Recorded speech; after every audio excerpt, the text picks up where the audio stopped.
এবং আপনি তাও অ্যালাউ করছেন। আপনি তো অন্তত রিয়াদের হিস্ট্রি জানেন, তামিমের হিস্ট্রি জানেন, মুশফিকের হিস্ট্রি জানেন, তাদের অবদান কি।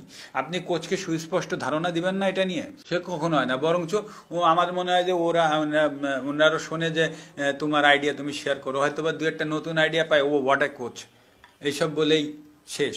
বাট এসে যে নতুন করে তার মতো করে এক্সপেরিমেন্ট করে টিমটাকে ধ্বংস করে দেয়, আবার নতুন করে সাজাও, আবার নতুন কোচ এসে আবার সে নতুন করে সাজাও। তো এই জিনিসগুলো হতে দেওয়া ঠিক না। অবশ্যই কোচকে স্বাধীনতা দিতে হবে, কোচ সিদ্ধান্ত নেবে, বাট কোচের পেছনে কিন্তু লাগাম থাকতে হবে। কি বলছো, কাকে নিয়ে কি করছো, তোমার একটা স্টেজ পর্যন্ত তোমাকে দায়িত্ব দেওয়া আছে, এরপরে আমরা সিদ্ধান্ত নিই। আমার কথা হচ্ছে যে এখানে কেউ কারো এগেনস্টে না। নান্নু ভাই কত 8, 9, 10 বছর আছেন বোধহয়, হ্যাঁ, তো ভেরি গুড, ওনার তো আরো এক্সপিরিয়েন্স হয়েছে। সুমন ভাইও অতদিন আছে, রাজ্জাক নিজে এত বেশি ফার্স্ট ক্লাস ম্যাচ খেলেছে, সো ওর প্লেয়ার সব মুখস্থ, তাই না, কে কেমন। তো এটা তো কোনো প্রবলেম না, অ্যাজ লং ওনারা ওই আউটপুটটা দিতে পারছেন।